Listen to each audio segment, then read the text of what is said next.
سردار ظاهر ته چې کوم د یار د لاسه قتل شوی د هغه په حق کې دوه شعره چې زما د مینې نه انکار دی وکړو صدق کمسلو خلکو کار دی وکړو چې زما مخکې وي نو هیڅ دی نه وي او چې زما وروسته شوي ګزار دی وکړو چې زه به بې یاره نه مرم یار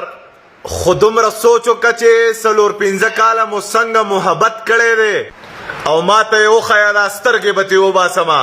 زما او ستا په منځ کې چا شرارت کړی دی گاڑے خکور دولت الله ور کړي نو د انسان ولې سوځي او دی راته ویلی و چې نه مې خوښ نه مې خوښ د بل جانان ولې سوځي چې زما ذهن زما زړه خپلو کې وران شول په یو کور کې دوه واړه خپلو کې وران شول او په فیسبوک باندې ترخی کنځلې اورم راته ښکاري پښتانه خپلو کې وران شول